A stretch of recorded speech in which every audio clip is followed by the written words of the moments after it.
on. Hi, I'm Dr. Brian Capper from Billing Precision, and I'm here with Dr. Chris Zaino out here in the Woodlands, Texas, at Abundant Life Chiropractic. So we just installed Billing Precision in Dr. Zaino's practice. A little bit about Dr. Zaino. He's the largest practice in the country right now, seeing about 2,500 a week, would you say? 2,500 patient visits per week, and obviously there's a huge volume there, and so there's a lot that goes into just managing that size of a practice without a system.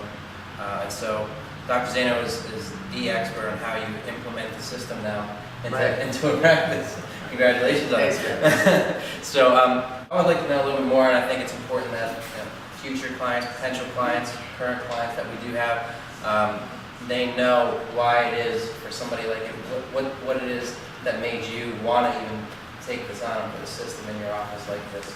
Well, we had travel cards, and so you can imagine, you probably see highlights of just bins and bins of travel cards, and who misfiled the card, who has a wrong card. It was just a nightmare over time, and just they weren't updated properly, and everything was by hand. It was kind of a pain. And I got to the point where a patient would walk in, and if something went wrong, they already started off the visit in a bad state.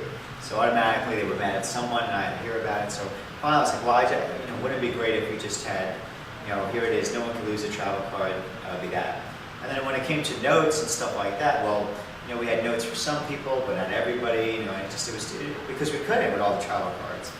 And I wanted something that would have but the travel cards work so good because I needed to save time. Because at the table, if I adjust my adjustments, maybe 15, I have 15 to 30 seconds with each person. All these other things and all the other programs out there, it just took forever. Like, I don't have 20 seconds to do this. I don't have a minute to do this in between patients. It's not possible unless I work 14 hours a day and just open up my adjusting times to all day. So I just wasn't willing to do that. We have all this staff.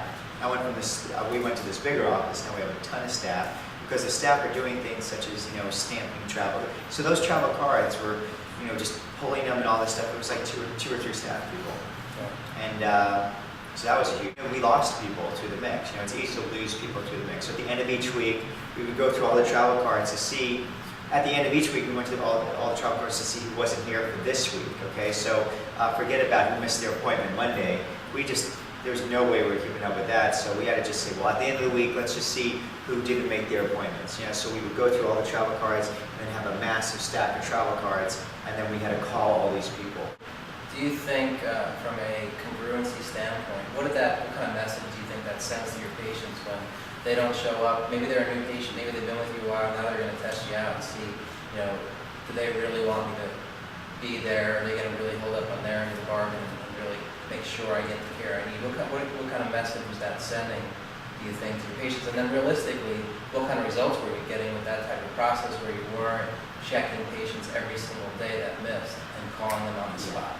I mean, even subconsciously, if someone comes in, they could get away with coming in twice versus three, or once versus twice. Subconsciously, it blows the urgency. So it's not, you could be urgent here, but at least the weakest link, they're going to just gravitate to like a leak in a bucket.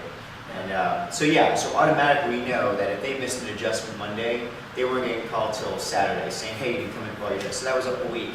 Right. So that was incongruent, and especially if we're doing something that's saving your life.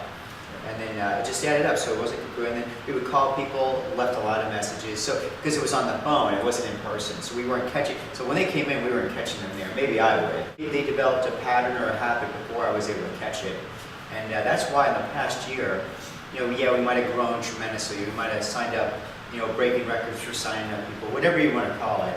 But in the reality, on the darker side of that, there was all these people. We signed up. Actually, we signed up over 1,200 people for care so far in a year. But a lot of those people are no longer here. Okay, so why are they leaving? Well, Dr. Broad will show you. We went through just this recent call list, and here's all these people. Now, remember, here's a list. So you're looking at, I would say, probably about 200, maybe 250 people that this represents. Here,